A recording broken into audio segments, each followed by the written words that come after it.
చూడండి 34వ దినం 34వ దినం వరకు దేవుడు మనల్ని కాచి కాపాడాడు.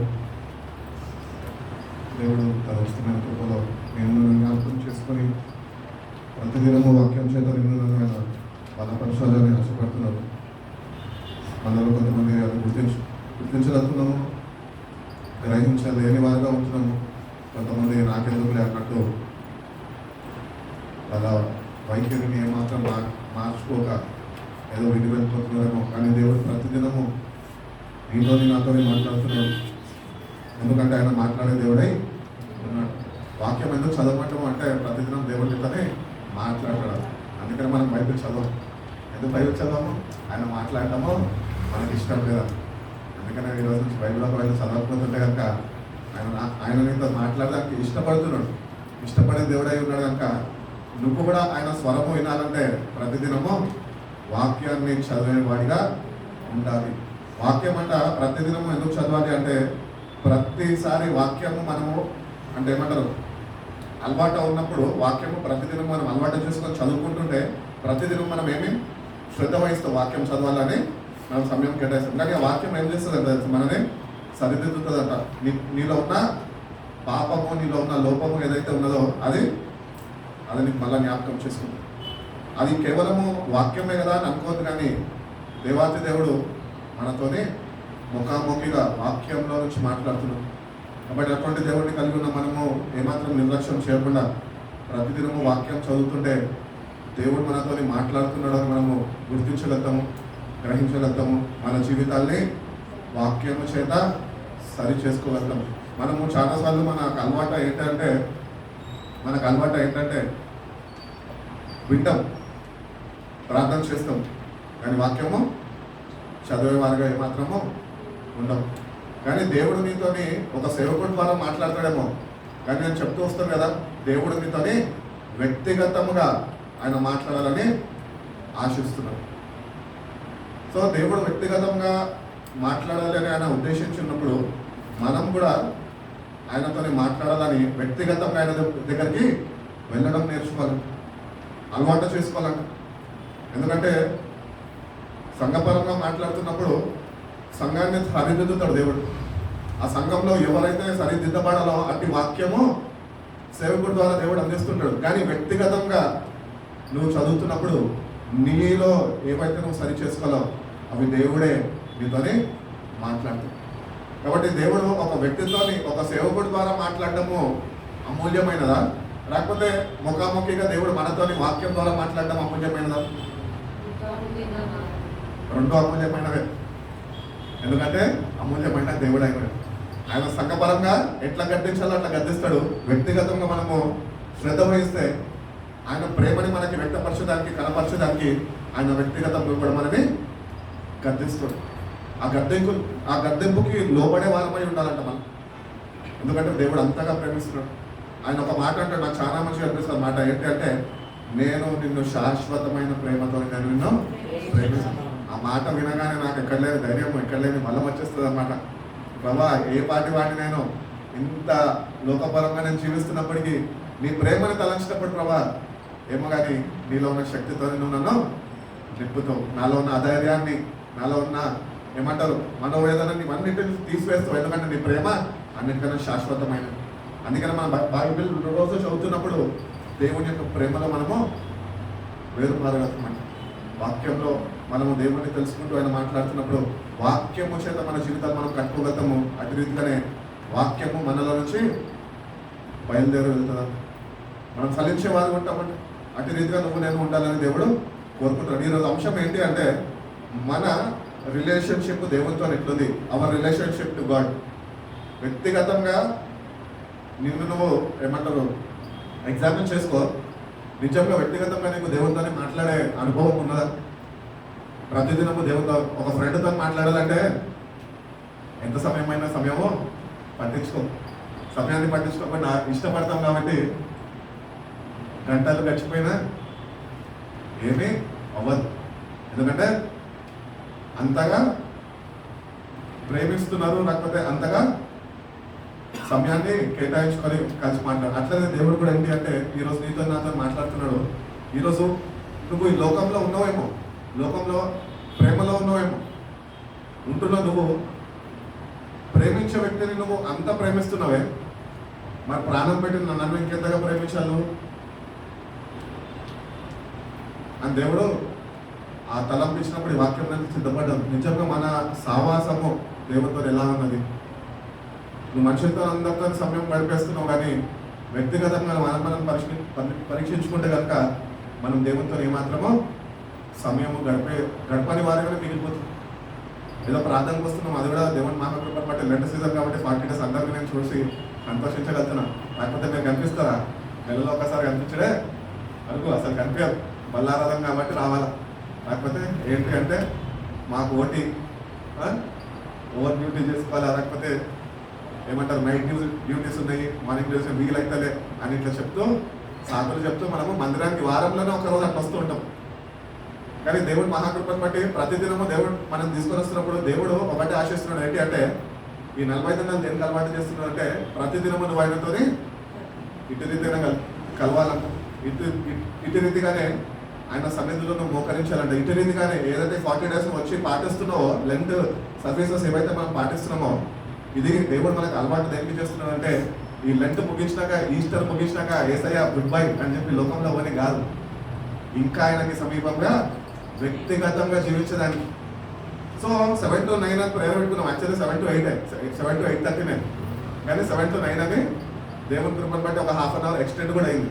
సో నేను మీ దగ్గర నుంచి మొదలుకునేది ఏంటంటే ఈ 7 to 9 ఏదైతే టైం ఉందో ప్రార్థనకు వస్తున్నారో మీరు ప్రతిదినము 7 to 9 దేవునితో గడిపేవారుగా ఉండాలని మీ గురించి నేను ప్రార్థన చేస్తాను. ఒక్క 3 hours అంతే. నిన్న కూడా మొత్తుకున్నాను కదా, ఏమని ఒక్క 3 hours దేవునితో గడపండి.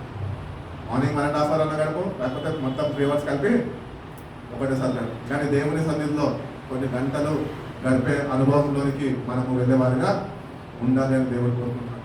కాబట్టి ఈరోజు నిజంగా మన సావాసము దేవునితో చూస్తే సరిగ్గా లేదు. ఎందుకు సరిగ్గా లేదు? ఫర్ ఎగ్జాంపుల్ ఒక వ్యక్తి ఉన్నాడండి, ఆ వ్యక్తికి ఎన్నిసార్లు చెప్పినా, ఎన్నిసార్లు గద్దించినా, ఎన్నిసార్లు వాళ్ళ సంఘంగా కాపరి చెప్పినా ఆ వ్యక్తి వెళ్ళి దేవుడి దగ్గర ఎందుకు మాట్లాడలేకపోతున్నాడు అంటే మాట వింటలేదా? ఆ వ్యక్తి ఎందుకు వెళ్ళి మాట్లాడతారో చెప్పండి, ఆలోచించండి. ఎందుకు ఆ వ్యక్తి, ఇప్పుడు పాస్టర్ గారు చెప్పారు బాబు ఇట్లా కాదు అని 40 రోజులు మొత్తుకుంటానే ఉన్నాడు, అయినా కూడా ఆ వ్యక్తిలో కొంచెం కూడా చలనము మార్పు అనేది లేదు, గ్రహింపు హృదయం లేదు. నేను గ్రహింపు హృదయము చలనము మార్పు గురించి నేను మాట్లాడతాను, కానీ ఆ వ్యక్తి కారణం ఏంటి, ఎందుకు వెళ్ళలేకపోతున్నాడు చెప్పాలి. ఇప్పుడు అట్లీస్ట్ చెప్పినందుకన్నా పెద్దవాళ్ళని గౌరవించాలన్నా కూడా పోయి మోకరించాలి కదా, అది కూడా చేస్తలేదే. ఎందుకు? ఆ వ్యక్తి అంట వారి పాపాలు దేవుని దగ్గర ఒప్పుకోవడానికి ఇష్టపడతలేదు, అందుకనే దేవుని దగ్గరికి వెళ్ళడం. నేను పాపిని అని గుర్తిస్తాడు, పాపంలోనే ఉన్నా అనుకుంటాడు, కానీ పాపం నుంచి నేను బయటకి రావాలని ఏమాత్రం ఆలోచించాడు. ఆ పాపంలోనే ఉంటాడు, ఎన్నిసార్లు విన్నా కూడా లోబడాడు, దేవుని దగ్గరికి వెళ్ళి ఒప్పుకునేదానికి ఏమాత్రము ఇష్టపడాడు. మనం అటువంటి వ్యక్తిలాగా మనం ఉండకూడదు. కానీ మనం పాపం చేసినప్పటికీ, మనలో పాపం ఉంటున్నప్పటికీ, మనం ప్రతినిత్యం దేవుని దగ్గరికి వెళ్తున్నప్పుడు ఆయన దగ్గరికి వెళ్ళి మోకరించి మొట్టమొదటి పాపాలు ఒప్పుకునేవాడు ఉన్నాం. మనం ఏం చేస్తామంటే ఛాన్సాలు దేవుని దగ్గరికి వెళ్ళకపోతే కూడా పెద్ద పాపమే అని చెప్తూ ఉంటారు. వాక్యం చదవడం కూడా పెద్ద పాపమే, ఆజ్ఞ అతిక్రమమే పాపం అని బైబిల్ చెప్తున్నది. సో బైబిల్ చదవకుండా ఉండడం కూడా పాపమే. నేను అంటాను, ఓకే నువ్వు బైబిల్ చదువుతున్నావు పర్వాలేదు, నువ్వు వాక్యం లాగా చదువుతున్నావా, వాక్యాన్ని ఎవరో ఏమో అనుకుంటారని చదువుతున్నావా, అది సెకండరీ. అది కానీ నేను ఏమంటున్నానంటే ఈ వ్యక్తి దేవుని దగ్గరికి వెళ్ళి వాడు పాపాలు ఒప్పుకోవాలని దేవుడు కోరుకుంటున్నాడు, కానీ ఈ వ్యక్తి ఏమంటున్నాడు, నేను ఒప్పుకోను, నాకు ఒప్పుకునే దానికి ఇష్టపడను అని దేవుడు దగ్గర ఈ వ్యక్తి వాడి ప్రవర్తన అట్లా చేసుకుంటున్నాడు.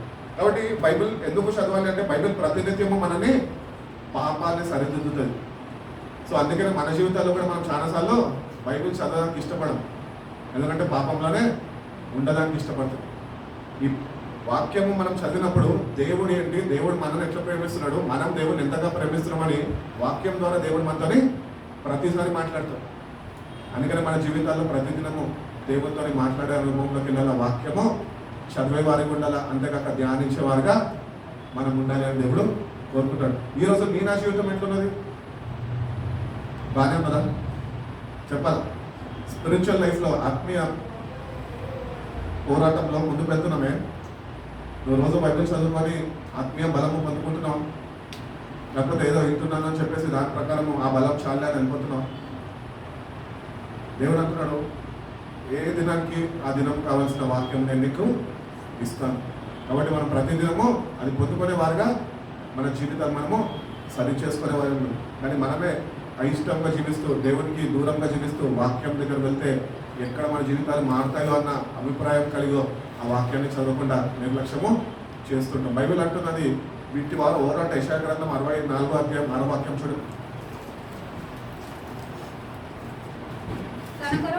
64:6 మేమందరము అపవిత్రుల వంటి వారమైతిమి, మా నీతి క్రియలన్నీ మురికి గుడ్డవలే ఆయన అని ఇక్కడ వాక్యం చదువుతాం. కాబట్టి మనమంతా దేవునికి అయిష్టంగానే చూసి వీఆర్ అన్క్లీన్ పీపుల్. మనలో ఏ పరిశుద్ధత లేదు. సో ఈ పరిశుద్ధత లేని వ్యక్తి పరిశుద్ధత పొందుకోవాలి అంటే కనుక ఈ వ్యక్తి ఏం చేయాలంటే ఫస్ట్ ఆఫ్ ఆల్ దేవుని సన్నిధికి రావడం నేర్చుకోవాలి. వచ్చిన వాడు వాక్యం వినేసిపోతే సరిపోదు, కానీ ప్రార్థనలో ఏకీభవిస్తే సరిపోదు, కానీ వ్యక్తిగతంగా మనలో అపవిత్రత ఉంది అని గుర్తించి దేవుని దగ్గర మోకరించినప్పుడు, ప్రభా నాలో ఉన్న అపవిత్రతని నువ్వు తీసివేయి ప్రభా, ఈ పరిశుద్ధత నాకు అనుగ్రహించు అని దేవుని అడగాలి. మనం చాలాసార్లు దేవుని ఎప్పుడు అడగం కదా, నాలో ఏమన్నా అపవిత్రత ఏమన్నా ఉందేమో ప్రభా తీసే ప్రభా అని అడుగుతామా. నీకు అయిష్ట గుణాలు ఏమన్నా ఉంటే తీసేయమంటావు. గుణాలు వేరు, అపవిత్రత వేరు. అపవిత్రత అనేది పాపంతో కూడిందే. కానీ దేవుడు అంటున్నాడు, నేను నా దగ్గరికి నువ్వు వస్తున్నప్పుడు ఏదైతే నీలో దాగి ఉన్నదో అది నువ్వు ఉన్నట్టు, నువ్వు ఎట్లయితే ఉన్నావో అట్లనే వాటిని వచ్చి ఒప్పుకొనే వాడుకుంటా. నువ్వేంటో దేవుడికి సమస్తము తెలుసు. మనం ఏ స్థితిలో ఉన్నామో దేవుడికి ప్రతి ఒక్కటి తెలుసు. కానీ దేవుడు నీ దగ్గర ఇంకా నీకు అవకాశం ఇచ్చి ఆయన సన్నిధికి రావడానికి నేను జ్ఞాపకం చేసుకున్నాడు అంటే, దేవుడు నీ దగ్గర నుంచి నా దగ్గర నుంచి ఒకటి ఆలోచిస్తున్నాడు. ఏంటి అంటే, నువ్వు వస్తున్నా, నువ్వు యథార్థంగా పాపాలు ఒప్పుకుంటున్నావా? ఈరోజు మనం యథార్థంగా పాపాలు ఒప్పుకోం, కానీ యథార్థమైన ప్రార్థన చేస్తున్నాం. అక్కడ దేవుని దృష్టికి ఏమాత్రం అంగీకారంగా మనం ఉండలేకపోతున్నాం. ప్రార్థన చేయొద్దు అని చెప్పాను, కానీ ప్రార్థన కన్నా ముందు నువ్వు మోకరించినప్పుడు ఫస్ట్ నీ పాపాలు ఉన్నట్టు ఒప్పుకో. దేవుడు అదే కోరుకుంటాడు. నువ్వు ఎంత యథార్థంగా ఆయన దగ్గరకు వస్తున్నావు, ఎంత యథార్థంగా ఏవి కప్పిపుచ్చుకోకుండా నువ్వు ఆయన దగ్గరికి వచ్చి ఆయనతోనే మాట్లాడుతున్నావు అని దేవుడు కోరుకుంటున్నాడు. సో ఈరోజు నా జీవితం ప్రార్థనకు వస్తున్నాం, వెళ్ళిపోతున్నాం, కానీ దేవుని దగ్గరకు వెళ్ళినప్పుడు ప్రతి ఒక్క తప్పు ఏదైతే పాపం చేస్తున్నావో అది నువ్వు ఆయన దగ్గర ఒప్పుకుంటున్నావు, ఆయనతో మాట్లాడుతున్నావు. పోనీ ఒప్పుకుంటావు, ఒప్పుకోవా నీ ఇష్టం అది, కానీ వాక్యం చెబుతున్నది ఒప్పుకోమని. అందుకనే అతిక్రమము దాచిపెట్టేవాడు వదిలినాడు, వాటిని వదిలి విడిచిపెట్టేవాడు వదిలుతాడు. కాబట్టి దేవుడు నీ దగ్గర నుంచి నా దగ్గర నుంచి అదే కోరుకుంటున్నాడు. నువ్వు వచ్చి ప్రార్థన చేయడంలో గొప్పతనం లేదు బిడ్డ, నువ్వు వచ్చి నా స్తుతి ఆరాధనలు పాటలు పాడడంలో గొప్పతనం లేదు, కానీ నువ్వు నా బిడ్డగా పిలవడుతున్నట్టు గొప్పతనం లేదు. కానీ నాకు నీలో యథార్థత కావాలి. ఏంటి అంటే, నువ్వు నా దగ్గరకు వస్తున్నావు, కానీ నువ్వు నీ పాపాలు ఒప్పుకోవడానికి ఇష్టపడతలేదు, యథార్థతని కనపరచలేదు. అందుకనే మన జీవితాల్లో మనం ఒకటి గుర్తిస్తామండి, దేవుని సన్నిధికి ఎక్కడన్నా కానీ వెళ్తున్నప్పుడు ఎవరేమనుకుంటారో, ఏ సంఘమో ఎవరో అని వీళ్ళని వాళ్ళని చూడడం కాదు, కానీ దేవుని దగ్గర నీ పాపాలను ఒప్పుకునే వాడిగానే ఉన్నవా? దేవన్న పాపాలను క్షమించంటే అయిపోతుందా? అవ్వదు. వివరించి చెప్పాలి దేవుడు, ప్రభు ఎందుకు చేశాను, ఎందుకు చేయాల్సి వచ్చింది, ఏంటి అని ప్రతి ఒక్కటి దేవుడితోనే చెప్పేవాడుగానే మనం ఉండాలి. ఆయన ఇష్టపడుతున్నాడు, ఆయనకు తెలుసు నువ్వు ఎటువంటి బలహీనతలో ఉన్నావో, ఎందుకు ఆ పాపం చేయాల్సి వచ్చింది ఆయనకి తెలుసు. సో తెలిసిన దేవుడు ఈరోజు నీ దగ్గర నుంచి నా దగ్గర నుంచి ఆశిస్తున్నాడు. ఏంటి తెలుసా? నువ్వు యథార్థంగా ఆయనతో చెప్పు ఒప్పుకుంటావేమో అని. సో మన జీవితంలో మనం ప్రార్థనలు చేస్తూ ఉంటాము, కానీ ఈ యథార్థతని దేవుడు కోరుకుంటున్నప్పుడు మనకు కనపరచలేని వారిగా మిగిలిపోతుంది. కాబట్టి ఈరోజు ఇప్పుడు వరకన్నా మన జీవితాలు అట్లా ఉంటే కనుక దేవుడితో ఒకటి అన్నా, మన నీతి క్రియలు ఎట్లున్నాయంట, మురికి గుడ్డలు వలె ఉన్నాయంట. చూడడానికి బాగానే ఉంటాం, మరి క్రియలు ఎట్లుంటాయి? మనుషులకు కనిపించవు, ఆయన కనిపిస్తాయి. కాబట్టి ఆయన చూస్తున్నాడని మనకు తెలుసు. కాబట్టి మనం ఏ పాపం చేసినా కూడా ఆయన దగ్గరికి పోయి ఒప్పుకునే భాగ్యం మనకి ఆయన అనుగ్రహించాడు. కాబట్టి ఉన్నట్టు ఆయన దగ్గర ఒప్పుకునే వారిగా మన జీవితాన్ని మనము సరి చేసుకునే వారిగా మనం ఉండాలి అని దేవుడు తెలియజేస్తున్నాడు. ఇర్మయా గ్రంథం 17వ అధ్యాయము 9వ వాక్యం. హృదయము అన్నిటికన్నా ఇంకా దాన్ని గ్రహించేవాడు ఎవడు అనే ప్రశ్న ఉందా అక్కడ? ఉంది కదా. ఎవరైనా దాన్ని గ్రహించగలవాడు ఎవడు అన్నాడు. ఎవడో కాదు, అడిగేటోడే చెప్తున్నాడు. మీరు గ్రహించలేరు. మీరు మీ హృదయాన్ని గ్రహించాలంటే మీరు నా దగ్గరకు వచ్చి ఒప్పుకోవాలా. మన హృదయము మోసకరమైనదంట. మన హృదయం మనమే మోసం చేసిందా? ఛాన్సాలు అనుభవం అందరికీ ఉంటుంది కదా. ఎవరిని ఎవరు మోసపరచుకోకుండా ఉంటారు. మన హృదయమే మనని మోసపరుస్తుంది. మనం అనుకుంటాము, ఊహించుకుంటాము, అబ్బాయి ఇట్లుంటే బాగుంటుంది అనుకుంటాము. కానీ హృదయం నీకు అనుకూలంగానే పలుకుతుంది, అనుకూలంగానే నీకు సహకరిస్తుంది. కానీ తీరా సినిమా చూస్తే హృదయం అనుకున్నట్టు నువ్వు అనుకున్నట్టు ఏముండదు అక్కడ. మొత్తము వేరే విధానంగా జరిగిపోతుంది. అప్పుడు మోసపోయింది ఎవరు? నువ్వే. ఎందుచేత మోసపోయావు? నీ హృదయమే నిన్ను మోసం చేసి. అందుకని హృదయం మోసం చేయకుండా ఉండాలి అంటే హృదయంలో దేవుని వాక్యము మనము కలిగి ఉండాలని దేవుడు తెలియదు. హృదయం అన్నిటికన్నా మోసకరమైనది అని గ్రహించేవాడు ఎవడు అని ప్రశ్నిస్తున్నాడు. ఆ ప్రశ్నించేవాడు ఎవడో కాదు, దేవాది దేవుడే. ఎందుకంటే ఆయననే హృదయ అంతరంగాన్ని ఎరిగిన వాడు అని వాక్యము చెప్పుచున్నది. ఎక్కడన్నా మనిషి గురించి లేకపోతే అపొస్తలుడైన పౌలు గురించి చెప్పి ఎక్కడన్నా రాయబడ్డదా నేను నీ హృదయాంతరంగాన్ని ఎరిగిన వాడినని? పౌలు వాళ్ళు అందరూ సేవకులందరూ కూడా కేవలం మనుషులే, మనలాంటి మనుషులే. కానీ దేవుడు అంటున్నాడు నేను హృదయ అంతరంగాన్ని ఎరిగిన వాడు కనుక నా దగ్గరికి వస్తున్నప్పుడు నీ హృదయాన్ని నా సన్నిధిలో కుమ్మరించు. ఏమీ ఉంచుకోక దానిలో ఉన్నవన్నీ పెట్టేసి అక్కడ. అవి ఏమన్నా కానీ దేవుడికి అయిష్టమైనవి కానీ దేవుడు సహించలేవి కానీ ఏమన్నా కానీ నీకు అవకాశం ఇస్తున్నాడు దేవుడు. కుమ్మరించు నీ హృదయాన్ని. కుమ్మరించడం నేర్చుకో. నీ హృదయం ఎట్లా కుమ్మరిస్తాడు? ప్రేమనైతే ఒలకపోస్తూ ఉంటారు ప్రేమికులు. మరి దేవుని దగ్గర హృదయం కుమ్మరించుకోవడం అంటే ఏంటి? ఉన్నట్టు ఒప్పుకొని కన్నీళ్లు విచ్చి తడిచిపోవాలి. ఒక మాటల్లో చెప్పాలి, అది హృదయము కుమ్మరించడం. హృదయం ఎప్పుడైతే నువ్వు పాపివే అని ఒప్పుకొని నేరారూపాన్ని నీవు చేస్తుంటుందో, పరిశుద్ధాత్మ దేవుడు నేను ఒప్పింపజేస్తూ ఉంటాడో అంతే. ఇంకా నాన్ స్టాప్ ఏడుచుకుంటానే దేవుని సన్నిధిలో కూర్చుంటాం. అప్పుడే నూతన బలము, నూతన శక్తిని పొందుకుంటాం. కాబట్టి ఈరోజు నువ్వు నేను ఈ పాపం నుంచి విడుదల కావాలి అంటే కనుక ఒక మనిషికి, ఆ మనిషి అంట ప్రతిదినము ఆయన సన్నిధికి వెళ్ళి పాపాలు ఒప్పుకునేవాడిగానే ఉండాలి. అంటే ఏంటన్నా నువ్వు రోజు పాపం చేస్తావా, రోజు ఒప్పుకుంటున్నావా అంటారు మీరు. కాదంటలే. మనిషి పొద్దున్న లేస్తే చూపుల్లో, తలంపుల్లో, క్రియల్లో, మాటలో, వాని వైఖరిలో పాపం చేయక ఉండడు. ఈ లోకంలో ఉన్నాడు కనుక పాపం మాటలో నివసిస్తున్నది కనుక ఆ పాపము చేయడానికి చాలాసార్లు ఏమంటారు అలవాటు పడిపోయి ఉన్నాడు. అందుకని మనం దేవుని సన్నిధికి వెళ్తున్నప్పుడు ప్రతిదినం మనం దేవుడిని అడగాలంట. ఏంటంటే ప్రభా ఒక్కవేళ నాకు ఏమన్నా దాగి ఉంటే పాపాలు వాటిని క్షమించు. అంతేకాక ప్రభా ఈ దినము నేను ఏవైతే చేయరాని పాపాలు అయితే ఉన్నాయో వాటిని కూడా నేను మీ సన్నిధిలో ఒప్పుకుంటాను ఉంటాననేసి ఆమెనని చెప్పేసి వచ్చేస్తే కాదు. పొద్దున్న లేచి 8 గంటలు లేచినాం అనుకో, 8 గంటలు లేచి రాత్రి 8 గంటలు అనుకో ప్రార్థన చేస్తున్నప్పుడు పాపాలు ఒప్పుకుంటున్నప్పుడు పొద్దున్న 8 నుంచి సాయంత్రం 8 వరకు ఎవరెవరితో మాట్లాడినామో, ఏమేమి మాట్లాడామో, ఎందుకు ఆ సందర్భం వచ్చింది, ఎందుకు మాట్లాడాల్సి వచ్చింది, అవన్నీ నువ్వు అక్కడ చెప్పాలా.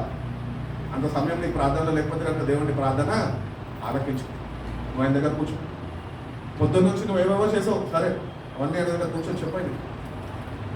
చెప్తే ఆయన నీకు ఇంకొక గ్రహింపు హృదయం ఇస్తాడు. ఇంకొకసారి అవి రిపీట్ చేయకుండా ఉండడానికి నీకు కొద్దిగా జ్ఞానోదయం కలిగిస్తాడు. అందుకనే ప్రతి ఒక్కటి దేవుని దగ్గర మనము ఒప్పుకొని విడిచిపెట్టడం కాదు, కానీ ప్రతిదినము మనం ఒప్పుకునే వారు ఉండాలి. విడిచిపెట్టేయాలా. ఒకసారి వద్దనుకున్నప్పుడు విడిచిపెట్టాలి.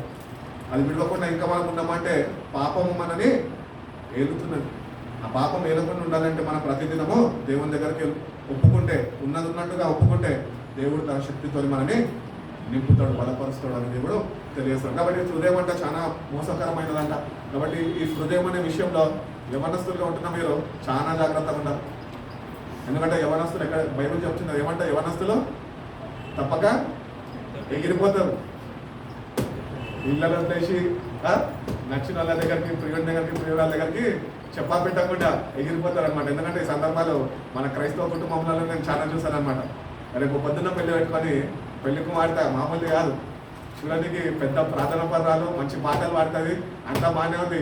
రేపు ఉదయం 10:30కి పెళ్లి అని పెళ్లి కొడుకోళ్ళు, పెళ్లి కూతురు తరపున అందరు సిద్ధపడిపోయారు, బాగానే ఉంది.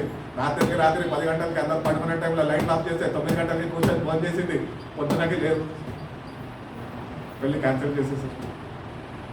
సో హృదయం గురించి ఎందుకు చెప్తున్నంటే యవనస్తులు యొక్క హృదయంలో ఉండాల్సిన దేవుని వాక్యంకి దేవునికి చోటు ఇవ్వక ఈ లోకంలో ప్రేమల్ని కోరుకుంటూ అదో జీవితము జీవిస్తున్నారు. వాళ్ళకి అర్థమైతలేదు. యవనస్తులుగా ఉంటున్న మనం ఒకటి గుర్తించాలండి. ఏంటి అంటే నిన్ను ఈ లోకంలో ఎవడో మోసపరచక్కర్లే, నీ హృదయం నిన్ను మోసపరుస్తున్నామో జాగ్రత్త పడు అని దేవుడు చెప్తున్నాడు. కనుక నీ హృదయం ఈరోజు ఎట్లాంటి పరిస్థితుల్లో ఉన్నాయి? నా హృదయం అంటే ఉన్నదన్నట్టు చెప్పాలంటే ఒకసారి మోసపోయింది. మోసపోయిన హృదయాన్ని కాపాడుకునే విధానం దేవుడు నాకు నేర్పించాడు. ఇంకొకసారి మోసపోకురా బాబు అని. సో మోసపోయిన నేను ఇప్పుడు ఏం చేస్తాను? శ్రద్ధ వహిస్తాను.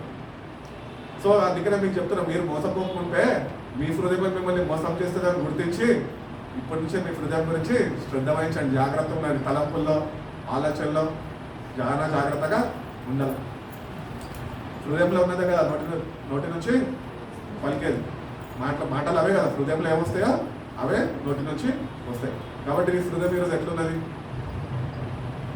బైబిల్ హృదయం గురించి మాట్లాడతా యవనస్తుల గురించి ప్రస్తావించాడు. ఏంటి అంటే యవనస్తులు తప్పక రొట్టిల్లుతుందని దేవుడి దగ్గరికి తిరిగి వస్తే దేవుడే మళ్ళీ వాళ్ళని మోసపోకుండా వాళ్ళని కాపాడుతాడు, వాళ్ళ జీవితాన్ని స్థిరపరుస్తాడు. కానీ వివాహం కానీ యవనస్తులు ఎవరైతే ఉంటారో వాళ్ళు మోసపోకూడదు అంటే కనుక వాళ్ళు ఏం చేయాలంటే ప్రతిదినము దేవుని దగ్గరికి వెళ్ళి వాళ్ళ హృదయాన్ని పరిశీలించుకునే వారు ఉండాలి. వాక్యం చేత నిజంగా నా హృదయం నన్ను మోసం చేస్తున్నా ప్రభా, ఒకవేళ చేస్తున్నట్లయితే దాని నుంచి నేను మోసపోకుండా నేను ఎట్లుండాలా ప్రభా అని చెప్పి మనం ప్రతిదినము దేవుని దగ్గర ప్రార్థన చేసుకునే వారమై ఉండాలి. మనం ప్రతిదినం ప్రార్థన కానీ చేసుకోకపోతే మన హృదయం నిమిత్తము మనం ప్రార్థన చేసుకోకపోతే అది నువ్వు ఏ రోజైతే ప్రార్థన చేసుకున్నాడు ఆ రోజైతే మోసం చేసేస్తావు. అందుకని హృదయం చాలా మోసకరమైనది. మళ్ళా సువార్తల్లోకి వచ్చినాక అది బహు వ్యాధి కలది అంటున్నాడు. ఆ వ్యాధి నుంచి చికిత్స ఎక్కడి నుంచి దొరుకుతుంది? దేవుని వాక్యం చేతనే. ఆ వాక్యమే దానికి మెడిసిన్. కట్టులేమో ఆయన గాయాలు, ఆయన రక్తంతో మనని కలుగుతాడు. సో ఆ వాక్యము మనకి కంపల్సరీగా మనము కలిగి ఉండాలి. అది కలిగి ఉన్నప్పుడే మనము మోసపోకుండా ఉంటాం. అందుకనే బైబిల్ అంటాం కదా, మోసపోబడి దేవుడు వెక్కిరించబడ్డాడు. ఇప్పుడు బైబిల్ చదవడము మంచిదే అని మనకు తెలుసు, కానీ చదవకుండా మనం మోసపోతున్నామే. ఇప్పుడు కానీ మేల్కొని ప్రతిదినం బైబిల్ చదవాలి కదా. మరి ఇప్పటికి కూడా ఎందుకు నచ్చే స్వభావం? నచ్చినప్పుడు తోచినప్పుడు కాదండి, ఇది టిఫిన్ కాదు ఇష్టం వచ్చినప్పుడు తినడానికి. దేవుని వాక్యం ప్రతిదినము భుజించేదిగా ఉండాలా. అది కూడా మొదటి గడియలోనే దాన్ని ధ్యానించేదిగా ఉండాలి. నీ దినము ప్రారంభిస్తున్న ముందే నువ్వు దేవుని వాక్యాన్ని నీ హృదయానికి అందించేవాడు.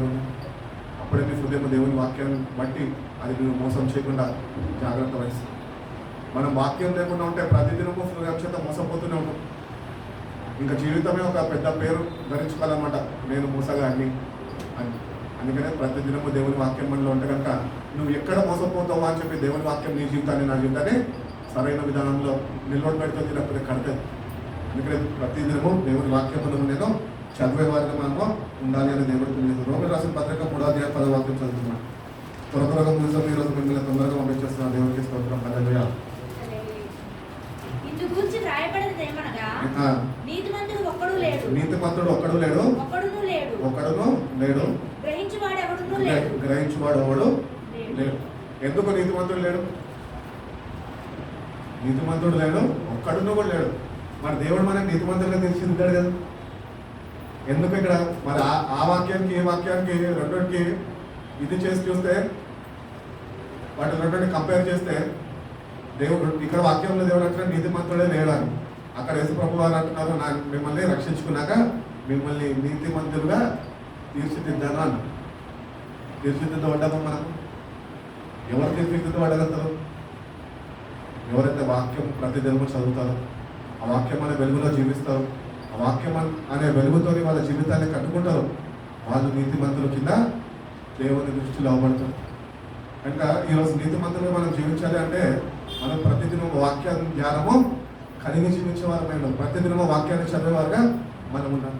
అందుకని ఇక్కడ బైబిల్ ఎందుకంటే తెలుసా, ఒక్కడును లేడని మనలే. ఈ ఒక్కడు అంటే ఒడగాదు, నువ్వు నేనే. ఎందుకంటే ప్రతిదినం దేవుని వాక్యము చదవం, దానికి ఇవ్వాల్సిన ఇంపార్టెన్స్ ఇవ్వం, దానికి ఇవ్వాల్సిన ప్రాధాన్యత ఇవ్వకుండా మనం ఏం చేస్తామంటే నా పనులు నేను చేసుకుంటాను, తర్వాత బైబిల్ చదువుకుంటాను. అక్కడ ఏం చేస్తున్నాం అంటే దేవుడిని అగౌరవపరుస్తున్నావు. దేవునికి లభించాల్సిన గౌరవము నువ్వు ఆయనకు ఇయ్యలేకపోతున్నావు, గుర్తించలేకపోతున్నావు. అక్కడ కూడా నువ్వు ఏమవుతున్నావు అంటే మోసపోతున్నావు. అది ఎవరు మోసపరుస్తున్నారు? నీ హృదయం నిన్ను చదవనియట్లేదు. నువ్వు చదవాలి అని నీకు తెలుసు, కానీ నువ్వు దాన్ని చదవక ఈనాడును ఆంధ్రజ్యోతిని పట్టుకొని పేపర్ మొత్తం తిరిగేసి అది చదివేసినాక వెన్ను పట్టుకుంటే మోసపరుచుకుంటా లేదా? మేము దేవుడికి ఇవ్వాల్సిన ప్రాధాన్యత ఇస్తున్నావు, ఇయ్యలేకపోతున్నావు. సో అక్కడ నువ్వు మోసపోతున్నావు. అంతేకాక ఇక్కడ అంటున్నాడు, నువ్వు నీతిమంతుడు ఒకడు లేడు అంటే ఆ ఒక్కడు నేనే అని గుర్తించాల. ఎందుకంటే మనము నీతి క్రియలలో లేము. ప్రతిదినము వాక్యం చదివే విషయంలోనే సరైన క్రమము మనకి లేదు. సో అందుకనే దేవుడు అంటున్నాడు, మీరు ఎట్లా చదవాలో నాకు తెలుసు, అందుకనే మీరు ఒక్కడు కూడా లేడు. ఈరోజు నువ్వు నీతిగా జీవించాలంటే ప్రతిదినము దేవుని వాక్యంకి ప్రాధాన్యత ఇవ్వాలి, మొదటి స్థానం ఇవ్వాలి. మన జీవితంలో దేవుడికి మొదటి స్థానం ఎప్పుడైతే ఇస్తామో అప్పుడు మనం నీతిలో జీవించగలుగుతాము, సత్యవాక్యంలో జీవించగలుగుతాం. నీతిమంతులుగా దేవుడు చూస్తున్నప్పుడు మనము ఆయన దృష్టికి కనబడగలుగుతాం. నీతి క్రియలు అని బైబిల్ చెప్తున్నది ఉన్నాయా మనలో? ఎప్పుడుంటాయి నీతి క్రియలు? ఎప్పుడైతే వాక్యాన్ని చదువుతుంటే, వాక్యం మనకు నేర్పిస్తుంటే, అది మనం నేర్చుకుంటే అప్పుడు నీతి క్రియలు అనేవి మనము దేవుడు సహాయం చేస్తా పొందుకునేవారు. అందుకనే మనలో నీతిమంతుడు ఒక్కడు లేడంట. కాబట్టి ఈ రోజు నుంచి నా ప్రభావ నేను ఉన్నాను అని చేయి చూపించి దేవుడికి ప్రతిదినం ఈ రోజు నుంచి నా వాక్యము చదివేవారుగా మీరు ఉండాలి అని దేవుడు కోరుకుంటున్నాడు. రోమియోలు రాసిన పత్రిక 7వ అధ్యాయం 24వ వాక్యం చదవండి. 7:24. అయ్యో నేను ఎంత దౌర్భాగ్యుడను, ఇట్టి మరణం అందు ఉన్న శరీరం నుండి నన్ను ఎవడు విడిపించును?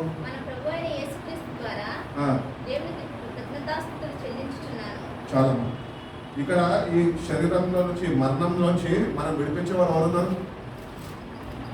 యేసుక్రీస్తు ప్రభు వారే అని అక్కడ కింద వచనంలో చదువుకున్నాం కదా.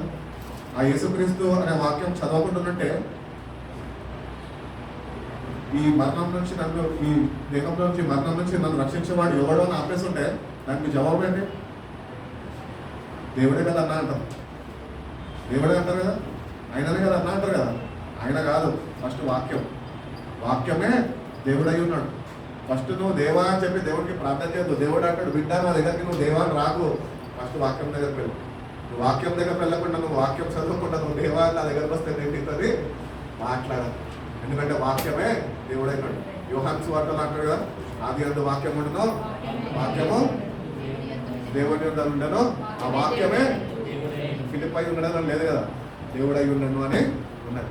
కాబట్టి మనము దేవుని దగ్గరకు వెళ్ళిపోవడం కాదు, ఫస్ట్ మనం మన జీవితాన్ని సరి చేసుకోవాలి. ఏంటంటే కష్టం వచ్చినా మన జీవితాలు సరి చేయబడాలన్నా, మన జీవితాలు బాగుపడాలన్నా ఫస్ట్ మోకరించి వాక్యాన్ని పట్టుకోవాలి. ప్రభా నన్ను క్షమించు, ఈ వాక్యం తగ్గదు, సరిదిద్దు ప్రభా, ఉతక స్నానం చేయి, ఒక నూతన వ్యక్తిగా మార్చు. నువ్వు దేవుని దగ్గరకు వెళ్తున్నావు కానీ నీ దగ్గర దేవుడు అనే కాన్సెప్టే లేదే, నీ దగ్గర బైబిల్లో వాక్యమే లేదు నీ దగ్గర. నువ్వు దేవుని దగ్గరికి వెళ్ళి ప్రార్థన చేసి వింటాడా? విన్నాడు, విన్నా కూడా ఏమీ చేయలేడు. అందుకని ఒక క్రైస్తుడు అంట ఈరోజు దేవుని దగ్గరికి వెళ్ళే ముందు మొట్టమొదటిగా వాక్యమైన దేవుడు అని నేను గుర్తించి ఫస్ట్ వాక్యం చదవాలంట. ఆ వాక్యం నుంచి దేవుడు మాట్లాడుతున్నప్పుడు ఆ గ్రహింపు హృదయం పరిశుద్ధాత్మ దేవుడు మనకు అనుగ్రహించినప్పుడు అప్పుడు మనం దేవుని దగ్గరికి వెళ్ళి పశ్చాత్తాపడాలి. మనం ప్రార్థన మనం ఎట్లా అంటున్నాం అంటే ప్రార్థన చేసేవాళ్ళు, పశ్చాత్తాప బ్యాచ్ కాదు మనది ఏ బ్యాచ్? ప్రార్థన చేసే బ్యాచ్. మన పశ్చాత్తాపడే బ్యాచ్ ఏది? మాలాంటల్లో, లేకపోతే ఇంకా తప్పదు అని ఇంకా తప్పు నుంచి విడుదల పొందుకోలో వాళ్ళు కొంతమంది వెళ్ళి పశ్చాత్తపడుతుంటారు. క్రైస్తవుడు ప్రతి ఒక్కడు పశ్చాత్తాపడాలి. కన్నీళ్లు విడవాలంటే దేవుని దగ్గర నేను ఏ పార్టీ వాడిను, అయ్యో అంటున్నాడు అక్కడ, నేను ఏ పార్టీ వాడు,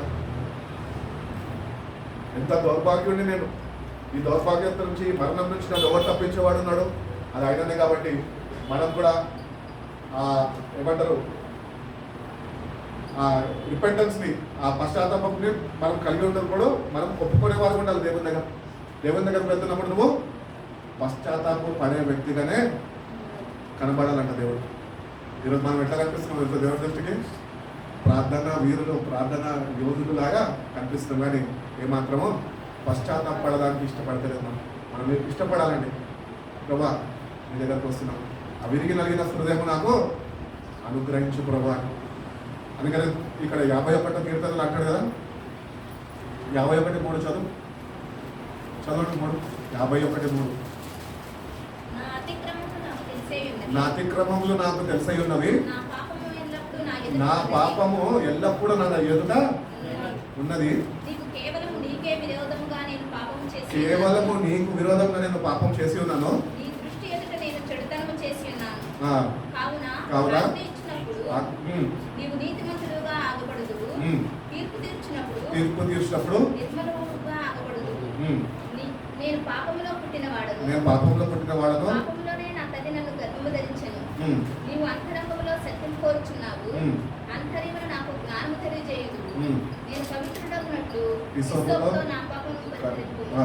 హిమము కంటేనూ నేను తెల్లగా నుండునట్లు ఉమ్. నీవు నన్ను కడుగుము. కడుగుము. ఉత్సాహ సంతోషములు నాకు వినిపింపుము. వినిపింపుము. అప్పుడు నీవు విరిచిన ఎముకలు హర్షించును. ఉమ్, నా పాపమునకు వింపుడవు కమ్ము. వినిపింపుము. నా దోషములన్నింటినీ తుడిచివేయుము. ఉమ్. దేవా దేవా, నా యందు శుద్ధ హృదయము నా కలుగజేయుము. యందు శుద్ధ హృదయము కలుగజేయము. నా అంతరంగంలో స్థిరమైన మనసును నూతనముగా పుట్టించుము. ఇది ఎవరు ప్రార్థన చేయగలుగుతారు తెలుసా? ఎవరైతే దేవుని సన్నిధికి వెళ్ళి నేను పశ్చాత్తాప పాపం చేశాను, అది కూడా ఎందుకు చదివించానంటే నా పాపము ఎప్పుడు నా ఎదుట నిలిచే ఉన్నది. నేను కేవలము నీకు విరోధంగా పాపం చేశాను నా గ్రహింపు హృదయం ఉందే. అప్పుడు ఆ వ్యక్తి అంట వెళ్ళి పశ్చాత్తాపడతాడు. అంటే వాడి హృదయము ఆయన సన్నిధిలో కుమ్మరిస్తాడు. విరిగిన హృదయాన్ని దేవుని సన్నిధిలో కుమ్మరించడము ప్రారంభిస్తాడు. అప్పుడు ఇంకా చెప్పుకుంటూ వస్తాడు అనమాట. పాపంలో నా తల్లి నన్ను గర్భం ధరించింది. నేను నా అంతరంగంలో నువ్వు సత్యాన్ని కోరుకుంటున్నావు, కానీ నాలో సత్యం లేదు అని పరిశుద్ధాత్మ దేవుడు నిన్ను ఒప్పింపజేస్తున్నప్పుడు మనం ఈ ప్రార్థన చేయగలుగుతాం. మనము నిజంగా ఇటువంటి ప్రార్థన ఎప్పుడైనా చేస్తామా? అంటే దావీదు బెత్షెబాతో పాపం చేశాడు కాబట్టి రాశాడంటే చాలా మంది చెప్పేటోళ్ళు ఉన్నారు. నేనంటాను దావీదు చేశాడు, దావీదు ప్రార్థన రాశాడు, సరే. అదే విధానమైన ప్రార్థన నీ పాపాల నిమిత్తం నీకున్నదా? నువ్వు ఆయన ఎదుట పాపం చేసావని నువ్వు గుర్తిస్తున్నావా? నీ పాపం ఎల్లప్పుడూ నీ ఎదుట నిలిచి ఉన్నదని నువ్వు గ్రహిస్తున్నావా? మనం పాపంని గుర్తించామో గ్రహించామో కానీ చేసేస్తుంటామో. అదే పాపంని మనం ముందు నిల్చున్నప్పటికీ కూడా ఆ పాపాన్ని ఒప్పుకోక దేవుని దగ్గరికి వెళ్ళి ప్రార్థన చేసేవాళ్ళు. మన జీవితాలు అందుకని మారవండి. మనం ఫస్ట్ ఆఫ్ ఆల్ దేవుని దగ్గరికి వెళ్ళి పశ్చాత్తాపడాలంట, రిపెంట్ అవ్వాలంట. ఆ రిపెంటెన్స్ కూడా మన సొంతంగా మనం అవ్వలేము. అది కేవలం పరిశుద్ధాత్మ దేవుడు మనకి అనుగ్రహింపబడితేనే. అందుకనే పరిశుద్ధాత్మకి ఒక మంచి పేరు ఉన్నది, ఒప్పింపజేసే ఆత్మ. అది ఒప్పింపజేస్తుంది, మనందరినీ ఒప్పింపజేస్తుంది. ఏ పాపంలో నేనన్నా మీరన్నా ఎవరన్నా ఏ పాపంలో ఉన్నా ఆ పరిశుద్ధాత్మ సహాయం లేకుండా మనము పాపాల్ని గుర్తించలేము, గ్రహించలేము, ఒప్పుకొని. విరిగిన హృదయం నీకు రావాలన్నా కూడా పరిశుద్ధాత్మ దేవుడు వాక్యం చేత వీళ్ళు పనిచేసినప్పుడే, ఆ గ్రహింపుడికి ఇచ్చినప్పుడే, అవును నేను వాక్యంలో విరుద్ధంగా నేను జీవిస్తున్నాను అని నువ్వు గుర్తించినప్పుడే అప్పుడు నీ హృదయమో విరుగుతుంది. వాక్యం లోపలికి వెళ్తుంది కనుక నీ రాక హృదయమో విరుగుతుంది. విరిగినప్పుడు ఆ పశ్చాత్తాపం అనేది పరిశుద్ధాత్మ దేవుడు వెంటనే ప్రాసెస్ అనుగ్రహిస్తాడు. అప్పుడు నువ్వు ప్రాధాన్యపడవు. కన్నీళ్లు విడవాలనే సన్ని ఒక సొంత భార్య భర్తను పోగొట్టుకున్నప్పుడు, లేకపోతే ఒక కుమార్తె తల్లిని పోగొట్టుకున్నప్పుడు అనాదిగా ఎట్లయిపోయి ఒక్కటే ఒంటరిగా మిగిలిపోతుందో ఉండిపోతుందో, ఎవరు లేరు నేను అనాదిని బాధపడుతూ ఏడుస్తుందో, అంగరాత్మ చేస్తుందో, అట్లనే మనం దేవుని సన్నిధికి వెళ్ళి మన పాపాల నిమిత్తం మనము కన్నీళ్లు విడవాలని. మన పాపాల నిమిత్తం కన్నీళ్లు విడవం కానీ ప్రభావానికి ఇది ప్రభా అని చెప్పి అదే పట్టుకొని కన్నీళ్ళు విడుస్తాం. దేవుడు అంటున్నాడు నేను నీకు ఇస్తా, నీకు ఏది కావాలో నేను నాకు తెలుసు, నేను నీకు ఇస్తా. కానీ దేవుడి దగ్గర నుంచి ఏమాశిస్తున్నాడు తెలుసా? నీకు ఏదో అవసరం కావాల్సినప్పుడు నువ్వు వచ్చి అంత శ్రద్ధతోని, అంత పట్టుదలతోని, అంత యథార్థంగా నువ్వు నా దగ్గరకు వచ్చి అది పొందుకునే వరకు నువ్వు ప్రార్థన చేసి పొందుకుంటున్నావే, అదే సేమ్ ప్యాటర్న్లో ఎందుకు వచ్చి నీ పాపాలు ఒప్పుకుంటలేదు? నువ్వు అడిగినోని నేను ఇయ్యను అని ఇస్తున్నా, కానీ నువ్వు ఎందుకు ఒప్పుకుంటలే అంట. అందుకని మనం దేవుని దగ్గరికి వెళ్తున్నప్పుడు ఉన్నది ఉన్నట్టు ఒప్పుకునే వారిగా మనము ఉండాలి. ఒప్పుకోకపోతే ఏం చేస్తాడు అసలు? ఆయన ముఖం మనకి కనపడకుండా దాచుకుంటాడు. చదవండి 9వ వాక్యంలో. కమ్ము తుడిచివేయము. దేవా నా యందు శుద్ధ హృదయం కలుగజేయము.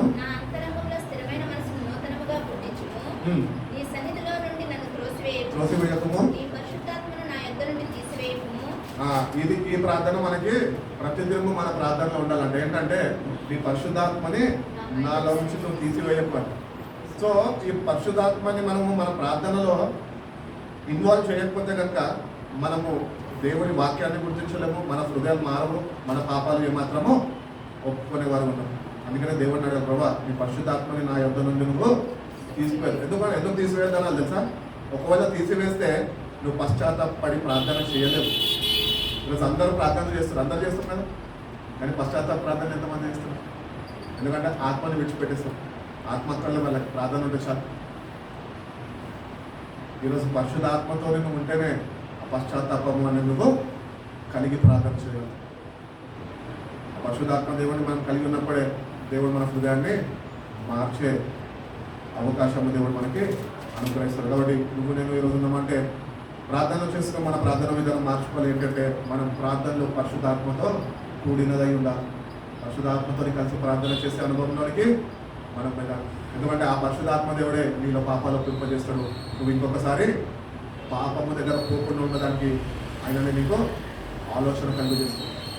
కాబట్టి ఈరోజు నువ్వు నేను ఇప్పటి వరకు అది లేదేమో దేవుని దగ్గరకు వస్తున్నాం. మనం దేవుడిని అడుగు, ప్రభా ప్రతిదినము నేను ప్రార్థన చేస్తున్నప్పుడు నా ఎదుట నా పాపాలు ఉన్నాయని నువ్వు గుర్తించాలా, ఒప్పుకొని వాడి ఉండాలా. అటు విధంగానే దేవుని దగ్గరికి వెళ్ళి, ప్రభా నాకు శుద్ధ హృదయం దయచేయి ప్రభు అని అడగాలి. నీ ఆత్మని నా దగ్గర నుంచి నువ్వు తీసివేయద్దని మన అనుదిన ప్రార్థనలో మనము చేసుకోవాలి. ఎందుకంటే మనం కూడా పాపంలోనే ఉంటుంది. అక్కడ అంటున్నాడు కదా, అందుకనే ఆయన ఒక్కడే పుట్టాడు అని రాయలేదు.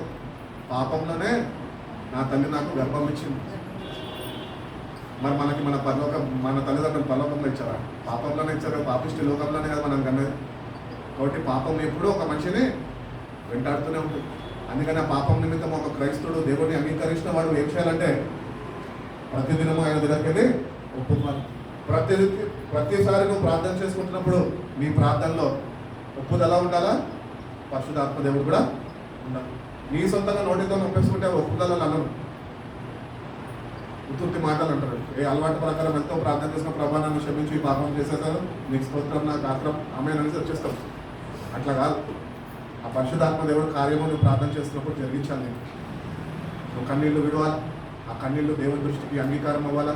దేవుని పాదాలను నువ్వు నీ కన్నీటితో కడిగేవాడు అయి ఉన్నావు. ఎందుకంటే నీ పాపంకి అంత బలం ఉన్నది. అందుకనే ఇంతకుముందు వాక్యంలో చదువుతున్నామా, ఈ దేహం నుంచి మరణం నుంచి ఎవడు తప్పించేవాడు? మరణము చాలా బలమైనది. ఆ మరణం గురించి మనము శ్రద్ధ వహించక ఏదో జీవించేస్తున్నాం అంటే కనుక చచ్చిపోతాం అంతే. మళ్ళీ ఇంకొకసారి ఇంకొక నిత్య జీవం అనేది ఎప్పుడు చూడలేం. అందుకని మరణము బలమైనదన్నదే దేవుడు అంటూ పౌలు రాస్తున్నాడు, ఓ మరణమా నీ ముందు ఎక్కడ? మరణము ముందుని విరిచిన దేవుడు అయి ఉన్నాడు. సో ఆ మరణంని మనము అంత శ్రద్ధ వహించక ఏదో జీవిస్తున్నాం, అందరం జీవిస్తున్నాం, మనం కూడా జీవిస్తున్నామని ముందుకు వెళ్ళిపోతుంటే అది నేను తప్పకుండా ఒకరోజు చంపివేస్తుంది. అందుకని ఆ చంపివేయక మునిపే నువ్వు దేవుని దగ్గరికి నేను జీవితాన్ని సరి చేసుకో. దేవుని దగ్గరికి ప్రతిదినము నేను పాపిని నేను ఒప్పుకో. అటు రీతిగానే పశ్చాత్తాపడుతున్నా నువ్వు పరిశుద్ధాత్మతోని ఉండి పశ్చాత్తాపం. మనకి చాలాసార్లు మన సొంత వాళ్ళు ఏదో అన్నారని చెప్పేసి ఇంట్లో మన రక్త సంబంధం తోపుతుందో ఏదో అనేసారని చెప్పేసి ఇంట్లో అందరూ ముగ్గురు వ్యక్తులు ఒక సైడ్ అయిపోయారనుకో, నేను ఒకటి ఏమైపోతా, వన్ సైడ్ అయిపోతా. కాబట్టి నేను ఏం చేయాలంటే దేవుని దగ్గరికి వెళ్ళి, ప్రభా వాళ్ళందరూ ఒకటి అయిపోయారు ప్రభా, నేను ఒక్కటే మిగిలిపోయినా ప్రభా, ఏడవడం అది పశ్చాత్తాపం కాదు, అది దుఃఖంని వ్యక్తపరచుకునే ప్రార్థన. అది మనం కూడా ఛాన్సాలు అనుకుంటాం, దేవుడు దుఃఖు నాకు అని చెప్పేసి ఏడుచుకుంటూనే ఉంటాము, ఖర్చుకి మొత్తము చీవిడి చేసేస్తాం. అది నీ బాధ కలిగి నువ్వు ఏడుస్తున్నావు, పశ్చాత్తాపం వేరు. ఆ ప్రార్థన నీకు ఎవరు కలిగి ఉన్నావు తెలుసా? ఏడుస్తూ ఉన్నావు, వాళ్ళ ముగ్గురు ఒక సైడ్ అయిపోయి ఒక్కదాన్ని ఒక చేసేసారి ఏడుస్తున్నావు చూడు, ఆ ముగ్గురు వ్యక్తుల్ని ఉద్దేశించి నువ్వు ఇక్కడ బాధ కలిగి ఏడుస్తున్నావు. అదే మనం గుర్తించాలి. ఏంటి తెలుసా? ఈ ఏడుపు వాళ్ళు మనుషులు కలిగించారు కాబట్టి వచ్చింది, కానీ ప్రార్థనలో పశ్చాత్తాప ఏడుపు దేవుని వాక్యము పరిశుద్ధాత్మ ఒప్పుదలతో ఏడ్చే కన్నీళ్ళు. ఆ కన్నీళ్ళు మనం ఉన్నాం. మన ప్రార్థన అట్టి కన్నీళ్లతో ఉన్నప్పుడు మన జీవితంలో దేవుడు నూతన కార్యాలు జరిగిస్తాడు, మనం క్షమిస్తాడు అని దేవుడు తెలియజేస్తున్నాడు. కాబట్టి నీకు నాకు ఈరోజు కావాల్సింది నిజమైన పశ్చాత్తాపము మనకి ఈరోజు ఉండాలి. ఏదో పశ్చాత్తాపడతారులేండి అంటే పడతలేదు, ఏదైనా మామూలు విషయమా? నీకు దేవునికి సంబంధించిన విషయం అది. ఒక వ్యక్తితో మీ పాపాలు ఒప్పుకొని సరేలేండి ఒప్పుకుంటాను, ఒప్పుకొని చెప్పడం మా బాధ్యత. నువ్వు ఒప్పుకోకపోతే నీ ఇష్టం అది. కానీ నువ్వేం చేయాలా? దేవుడే నాకు చెప్తున్నాడని చెప్పి నువ్వు వెళ్ళి ఒప్పుకునే వాడిగా ఉందా. సో మన జీవితాలు చాలాసార్లు అట్లుండవు. మనకి తోచినట్టు మనము ఉండేసి ఏదో మనకు బాధ కలిగినప్పుడు దేవుని సన్నిధిలో వెళ్ళిపోయి 4 కన్నీళ్లు కాచేసి ఒక ముద్ద అన్నం మానేసి భర్తని బాధ పెట్టి భార్యని బాధ పెట్టి అట్లా ఉండిపోతాము. మళ్ళీ నెక్స్ట్ డే అదే ప్రేమను పోతాం. ఇదంతా వేషధారణ కాదా? నిజంగా ఒక మనిషిలో వేషధారణ ఉండదు అంటే ఆ వ్యక్తి జీవితంలో పశ్చాత్తాపపు అనుభవంలోనే ఉంటాడు వ్యక్తి. ఏ వ్యక్తి అయితే పశ్చాత్తాప పడేవాడు ఉంటాడో వాడు ఎప్పుడు వేషధారణ కలిగి జీవించలేడు. ఎందుకంటే వాడిలో ఉన్న పరిశుద్ధాత్మ జీవింపనీయదు. అందుకనే మనం నిజంగా పశ్చాత్తాపడుతున్నాము ఈరోజు. ఒకరు పడకపోతే కనుక ఈ రోజు కన్నా మనం పశ్చాత్తాపడదామని దేవుడు తెలియదు. కీర్తన గ్రంథం 32 అధ్యాయం 5వ వాక్యం. 32:5. నా దోషంలో నేను కప్పు కనుక నీ ఎదుట నా పాపం నేను ఒప్పుకొంటిని. యెహోవా సన్నిధిని నా అతిక్రమంలో ఒప్పుకుందని అంటుంది. నా పాప దోషములను కనికరించి ఉన్నావు, పరిహరించి ఉన్నావు. కావున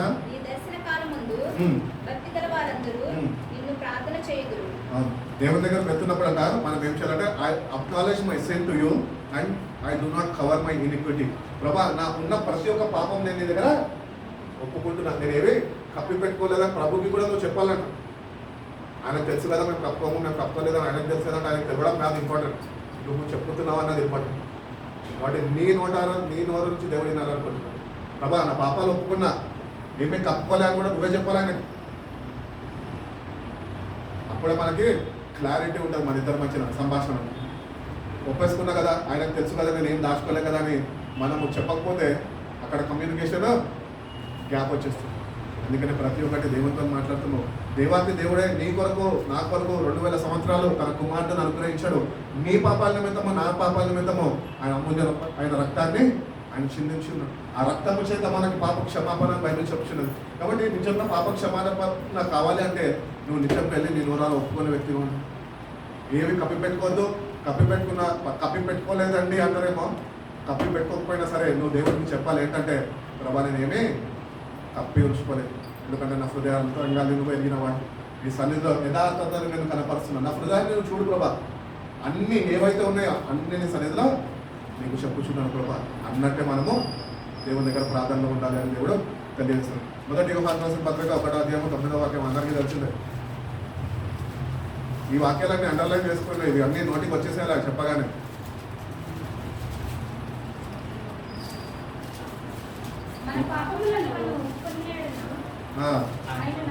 ఆయన నమ్మదగిన వాడు నీతిమంతుడు కనుక మన పాపం నుంచి క్షమించి సమస్త దుర్నీతి నుంచి మనని పవిత్రులుగా చేయరు. కాబట్టి if you confess our sins he is faithful. అందుకనే దేవుడి గురించి ఒక మాట, మీరు నమ్మదగిన వారు కానప్పటికీ నేను నమ్మదగిన దేవుడను ఆయన చెప్పుచున్నాడు. మనలో ఏ నమ్మకత్వం లేదు ఆయనకి.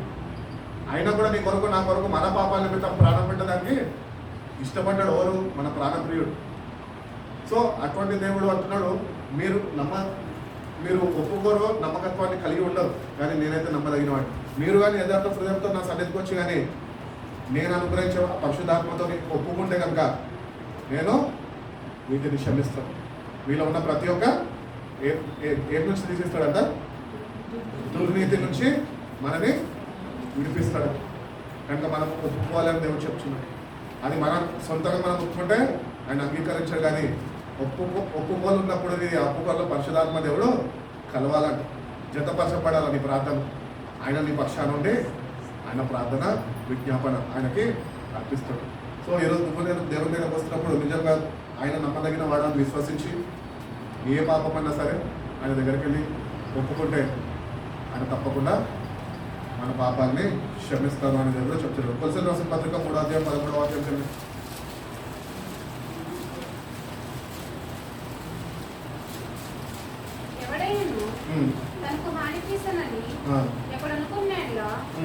ఒకరినొకరు సహించుచు ఒకరినొకరు క్షమించుడి, ప్రభువు మిమ్మను క్షమించుటలాగున మీరును క్షమించుడి. ఈరోజు దేవుడి దగ్గర నుంచి చాలాసార్లు ప్రార్థన చేస్తే ఎందుకు క్షమాపణ పొందమని చెప్పండి. మనం ఇతరులని క్షమించలేము, అందుకనే దేవుడు మనని క్షమించాలంటున్నాడు. సో ఈరోజు నేను నిజంగా క్షమాపణ ఇంకా పొందుకోలేదు. మన జీవితంలో నిజంగా క్షమాపణ పట్టుకుంటే ఆ వ్యక్తి యొక్క అనుభవం ఏంటి? ఏదైతే భారము క్షమాపణ లేని జీవితం కలిగి ఉన్నాడో ఆ వ్యక్తి జీవితంలో, ఆ వ్యక్తి హృదయంలో, ఆ వ్యక్తి మనసులో ఒక భారము, బరువు అనేది ఉంటుందంట. కానీ ఎప్పుడైతే యథార్థంగా దేవుని దగ్గరికి వెళ్ళి పరిశుద్ధాత్మ సహాయంతో నిజంగా యథార్థంగా ఒప్పుకుంటాడో ఆ భారం అనేది ఏదైతే ఉండదు చూడండి, అది తేలిక అయిపోతుందంట. సో అటువంటి వ్యక్తులుగా, అటువంటి అనుభవంలోనికి మనము వెళ్ళాలి అని దేవుడు తెలియజేస్తాం. అందుకని దేవుడు అంటూ ఉంటాడు, ఏమంటాడు? నేను మీకు విశ్రాంతిని ఇస్తాను, ప్రయాసపడి భారం వహించిన సమస్త జనులారా నా యొద్దకు రండి, నేను మీకు విశ్రాంతి ఇస్తాను. ఎందుకంటే విశ్రాంతి నీకు ఎక్కడ దొరకదు. అందుకని ఆయన దగ్గరికి వెళ్ళినప్పుడు ప్రతి ఒక్కటి ఒప్పుకోవాలా, అటు రీతిగా పక్కన ఉన్నది క్షమించేవారు ఉండదు. ఒకవేళ నువ్వు ఇతరులను క్షమించక దేవా నన్ను క్షమించంటే నేను ఎప్పటికీ క్షమించడానికి. అందుకని క్రీస్తు ప్రేమని మీరు ధరించుకోండి అని పౌలు తెలియజేస్తున్నాడు. ఆ క్రీస్తు మనసును మనం కలిగి ఉండాలి అని ఆయన ప్రస్తావిస్తూ వచ్చాడు వాక్యం. కాబట్టి ఆ క్రీస్తు మనసు ఉన్నప్పుడే మనము ఇతరులను క్షమించేవారుగా ఉండగలుగుతాం. వాళ్ళు నిజ క్రైస్తులు. అందుకని మహాత్మా గాంధీ గారు, మహాత్ముడు ఉన్నాడు కదా, ఆయన ఏం చెప్పాడు? ఒక చెప్ప చూపిస్తే మనలు ఎట్లున్నారు, ఒక్క దెబ్బ పడితేనా ఊరు గ్యాంగ్ దిగిపోవాల్సిందే. ఒక్క ఫోన్ పడితే చూడు, నా బలగం ఏంటో చూపిస్తా, ఇదేంటో పవర్ ఏంటో చూపిస్తా అని చెప్పి పెద్ద రైతు సినిమా లాగా రియాక్షన్ ఉంటాయి అనమాట. మా క్రైస్తవుడికి కూడా అటు రీతిగా ఉంటుందండి క్షమాపణ అనేది. ఒక క్రైస్తవుడు అంటే క్షమించేవాడు అని అర్థం. ఎందుకంటే క్రీస్తు వాడిని క్షమించాడు, వాడి పాపాన్ని క్షమించాడు. కాబట్టి ఆ క్షమాపణ నువ్వు క్షమించే వ్యక్తి కానీ లోకం నిన్ను గుర్తించాలి. అంటే మనము క్రీస్తు వలె మార్చబడాలా అని తెలియజేస్తాం. ఎందుకంటే ఈరోజు నీకు ఇంకా క్షమించే మనసు లేదేమో, ఎవరినన్నా ఏ విషయంలో అయినా. ఈరోజన్నా దేవుని దగ్గర ప్రార్థన చేసుకో, ప్రభా ఇంకొకసారి ఆ వ్యక్తిని కలిస్తే అవకాశం ఉంటే నేను క్షమాపణ పొందుకున్నాను, అడుగుతాను క్షమాపణ, నీ సన్నిధిలో అడిగాను, వాళ్ళ దగ్గర కూడా క్షమాపణ వేడుకుంటాను ప్రభా అని ఆ క్రీస్తు యొక్క మనసుని ఆయనకు తెలియజేయాలి. నేను కూడా అదే ధరించుకున్నా ప్రభా. అందుకని అంటాడు మీరు క్రీస్తు యొక్క స్వభావం కలిగి ఉండాలి అని. సో ఈరోజు వరకు నువ్వు ఇతరులకి క్షమించలేక వాడిగానే ఉంటుంటే ఈ రోజు నేను మానుకో. గుర్తించు ఇంకొకటి, ఇప్పుడు వరకు నువ్వు ఏవైతే పాపాలు చేస్తున్నాడో అవి క్షమింపబడలేదా? ఎందుకంటే నువ్వు నీ పొరుగు వారిని క్షమించలేదు. ఎందుకంటే నీ పాపాలు కూడా దేవుడు క్షమించాలంటే ఫస్ట్ నీ పొరుగు వారితోని సమాధానపడు, వాళ్ళ దగ్గర సమాధానపడు, వాళ్ళ దగ్గర క్షమాపణ పొందుకో, తర్వాత దేవుని దగ్గరికి రా, అప్పుడు దేవుడు క్షమిస్తుంది. అందుకనే మీ సహోదరుడి మీద నువ్వు పెట్టుకొని, నువ్వు ఏమైనా మనసులో పెట్టుకొని, మా అన్న మీద నువ్వు ఏమైనా పెట్టుకొని ఇక్కడికి వచ్చేసి దేవుని సన్నిధిలో కానిపించాలనుకో, దేవుడు అంటున్నాడు బిడ్డ నీ కానుక నాకు వద్దు, ఫస్ట్ అది కానుక అక్కడ పెట్టు, మీ అన్న దగ్గరికి వెళ్ళి సారీ అడు, సారీ పొందుకున్నాక సారీ తీసుకుని నా దగ్గరికి రా, అప్పుడు సారీతో ఏం చేయాలో నేను క్షమించాలా లేదా అప్పుడు నేను చెప్తాను. కాబట్టి మనం చాలాసార్లు ఇవన్నీ చేయం, వచ్చేస్తాం ప్రార్థన చేస్తాం, ప్రభావం క్షమించి ఆమెను వెళ్ళిపోతాం. దేవుడు స్పష్టంగా సూటిగా చెప్తున్నాడు, నువ్వు ఇతరులతో సమాధాన పడకుండా నువ్వు నా దగ్గరకు వస్తే సమాధానం నాతో నీకు ఏమాత్రమో కలిగి ఉండదు. మా తండ్రి గారు కూడా చెప్తా ఉంటాను కదా, ఒకటే చెప్పాడు, పరలోక రాజ్యం చేరాలి బిడ్డ నువ్వు అంటే, ఎవరైనా చేరాలంటే కూడా వాడంట దేవునితోనే సమాధాన పడి ఉండాలి.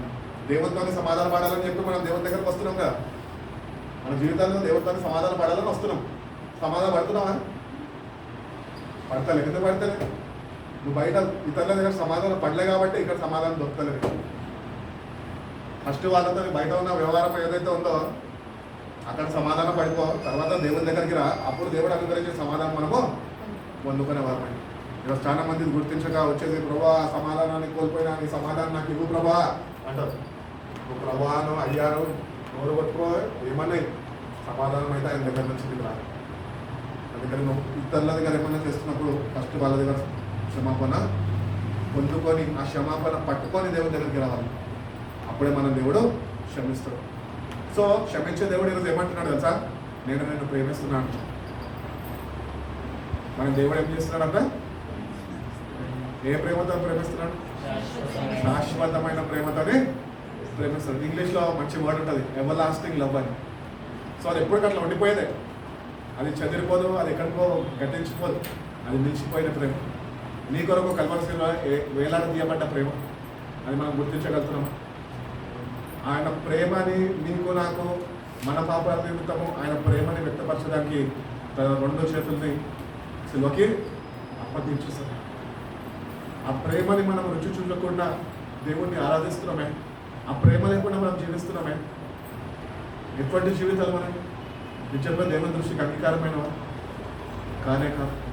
అందుకనే దేవుని యొక్క ప్రేమను కలిగి జీవించాలని వాక్యంలో పరుమాల్లో మనము చదువుకుంటూ వస్తాం. అందుకనే దేవుని ప్రేమ కలిగి ఉన్నాము.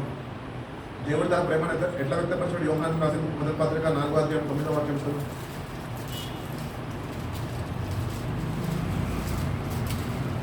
యోహాను రాసిన పత్రిక మొదటి పత్రిక 4వ అధ్యాయము. మనము ఆయన ద్వారా జీవించినట్లు దేవుడు తన అద్వితీయ కుమారుడిని లోకంలోనికి పంపెను. దీని వలన దేవుడు మన యొద్ద ఉంచిన ప్రేమ ప్రత్యక్షపరచను. కాబట్టి ప్రేమ లేనివాడు నా వాడు కాదంటున్నాడు. కాబట్టి దేవుడు తన ప్రేమను ఎట్లా ఇది చేశాడంటే వ్యక్తపరచాడంట. తన కుమారుడిని నీ పాపాల నిమిత్తము నా పాపాల నిమిత్తము ఆయనని ప్రేమించక ఆయన తండ్రి దగ్గర నుంచి ఏమంటారు, మన శిక్ష కోరుకో నాకు వద్దు అని అనలే, కోరుకున్నాడు. మన శిక్షను నేను భరిస్తాను అని చెప్పి ఆయన ఉద్దేశించుకున్నాడు. కనుకనే తండ్రి ఏం చేశాడు? తన కుమారుని మన దగ్గరికి పంపించాడు. ఆ కుమారుడు తండ్రి యొక్క ప్రేమని ఆ శిలువ మీద నువ్వు చేసిన పాపాల నిమిత్తము నేను చేసిన పాపాల నిమిత్తము మన స్థానంలో ఆయన ఆ శిక్షను కొనుక్కున్నాడు.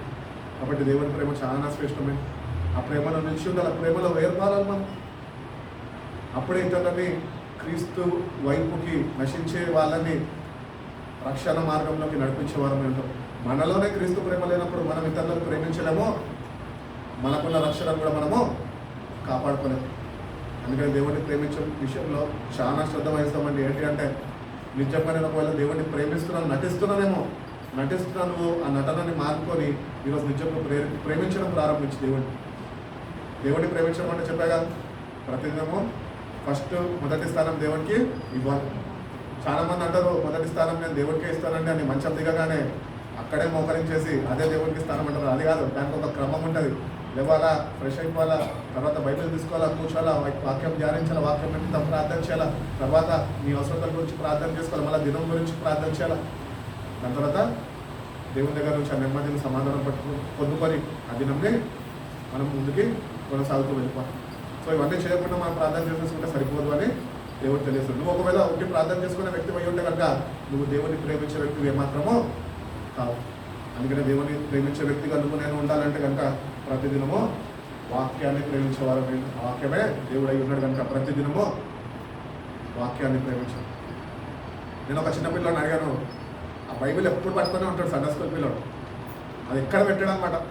బాత్రూమ్కి తీసుకెళ్తే కూడా పట్టుకొని ఉంటాడు. నేను ఏంట్రో బాబు ఇది బైబిల్. సండే స్కూల్ పిల్లడు చిన్నోడు, జానతనో పేరు వాళ్ళు. వాడిని ఎందుకు రాదు వాళ్ళు చేస్తావు అంటే, ఎవరైనా తీసుకుపోతారా బయట ఎక్కడైనా పెట్టేస్తే ఎవరైనా ఎత్తుకుపోతారా అంటే, లేదన్నా నేను దేవుడిని చాలా ఎక్కువగా ప్రేమిస్తా అన్న అంటాడు. చాలా మంచిగా అనిపించింది. నిజంగా దేవుడిని ప్రేమిస్తే ఇట్లుండాలి కదా. వాడు బైబిల్ పోతుందని భయం కాదంట, కానీ దేవుడిని మెచ్చిపోయి ఉండడానికి ఇష్టపడంట. అందుకని బైబిల్ ఎక్కడ పట్టుకోరా పోతాడు. వాళ్ళ మమ్మీ అంటా ఉండేది అన్నారు, ఏమంటే అన్న వాడికి చెప్పండి అన్న, పెళ్ళికి వచ్చినప్పుడు బైబిల్ పట్టుకొని వస్తాడంట, మీ కొడుకు పాస్టర్ వెళ్తాడు అమ్మ అని చెప్పినప్పుడు. వాడు బైబిల్ అసలు వద్దనే ఉంటాడంట. ఒకవేళ కొన్ని చదువుతాడా, సరిగ్గా చదువురాదు, కానీ బైబిల్ అంటే అంత ప్రేమ వాడు. సో మన జీవితాల్లో కూడా ఉదాహరణ ఎందుకు చెప్తున్నా అంటే, మనం కూడా దేవుడిని ప్రేమించే విషయంలో, వాక్యం చదివే విషయంలో ఆ చిన్న బిడ్డకి ఎంత శ్రద్ధ అయితే ఉన్నదో ఆ శ్రద్ధ మనం కూడా కలిగి ఉన్నాం.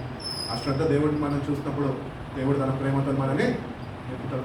నాకు అది ఇంకా గుర్తొస్తుంది అనమాట. ఆ చర్చ్ కానీ ఎవరైనా ఫోన్ చేస్తే జానతన్ వాడి పేరు ఏదో పేరు అని చెప్పిన కదా, వాడి గురించి ఏదో బాటలు వస్తే అదే ఇంట్లో మేము మా వాలంటీర్ టీం అంతా నవ్వుకుంటాం వాడి గురించి. వాడు చిన్నగా వింటాడు, చిన్న వాక్యాలు నేర్చుకుంటాడు, వాడికి వచ్చిన రీతిగా చిన్నగా కథలు, చిన్న ప్రసంగం లాగా చెప్తాడు అనమాట. సో అట్లాంటి కూడా బైబిల్ని విడవడు. పండుకున్నప్పుడు, తినేటప్పుడు, ఎక్కడ కూర్చున్నా కూడా, ఇంట్లో కూడా అంతే అంట. ఇంటికి వచ్చేస్తాం కదా అని చెప్పి మనం ఏం చేస్తాము, బైబిల్ ఎక్కడైతే స్థలంలో పెట్టాలో అక్కడ పెట్టేస్తాం. వాడు అట్లా పెట్టడం. వాడు టీవీ చూస్తున్నా కూడా పక్కనే పెట్టుకుంటాడు బైబిల్. సో మనం కూడా దేవుడి వాక్యము అంతగా ప్రేమించాలని దేవుడు కోరుకుంటున్నాం. సో ఈరోజు నీ నా జీవితంలో ఎంత ప్రేమిస్తున్నాం దేవుని వాక్యం. 5 నిమిషాలు చదివితేనే బోర్ వచ్చేస్తుంది. 5-10 నిమిషాలు బైబిల్ చదివితే బోర్ కొట్టేస్తుంది. ఏం చదువుతామని అంటే దేవుడు అంటే అంత బోరింగ్ ఉందా నీకు? టాటా తీసేస్తాడు ఒకరోజు. మామూలుగా ఉన్నాడు, నిన్నన్నా నన్నన్నా ఎవరినన్నా అందరినీ సమానంగానే తీర్పు తీర్చేవాడు. అందుకనే ఈరోజు నా చిన్న పిల్లడి వాళ్ళ ఉదాహరణ చెప్పాను కదా, అటు వాళ్ళ దేవుడి యొక్క వాక్యాన్ని ప్రతిదినము ప్రేమించే వారమై ఉన్నామని దేవుడు తెలియజేస్తున్నాడు. 3:16 అందరికీ తెలుసు కదా, చెప్పండి. యోహాను 3:16. దేవుడు లోకాన్ని చదవండమ్మా. ఆయన మన నిమిత్తము తన ప్రాణం పెట్టెను కనుక అమ్మా దేవుడు స్వార్థలో లోకమును ఎంతో ప్రేమించెను కాగా ఆయన తన అద్వితీయ కుమారునిగా పుట్టిన వాని యందు విశ్వాసముంచి ప్రతివాడును నశింపక నిత్య జీవం పొందనట్లు నిత్య జీవము పొందనని ఆయనను అనుగ్రహించారు. For God so loved the world and he gave his only son that whoever believes in him shall not perish but have everlasting life. Whoever believes in him అంటే ఎవరైతే ఆయన యందు నమ్మిక ఉంచుతారో, నమ్మిక ఉంచడం అంటే నేను యేసయ్యను నమ్మాను అంటే నమ్మితే సరిపోదు, బైబిల్ ఆధారం పెట్టుకోవాలా. అదే బైబిల్ని నమ్మడం అంటే, దేవుడిని నమ్మడం అంటే వాక్యాన్ని నమ్మడమే. వాక్యాన్ని నీ హృదయంలో చేరదీసుకోవడమే. దేవుని యందు నాకు నమ్మిక ఉందని ఫోటో ముందు పోయి 4 నింపలేసుకుంటే అయిపోతుందా? అవ్వదు. వాక్యం ఉండాలి. ఈ వాక్యం అందు నువ్వు ఏం చేయాలంట? నమ్మిక ఉంచాను. Over believes in him. Him అనగా ఈ వాక్యమే దేవుడు అయ్యాను. కృపా సత్య సంపూర్ణుడిగా మన మధ్యలోకి దిగి వచ్చాడు.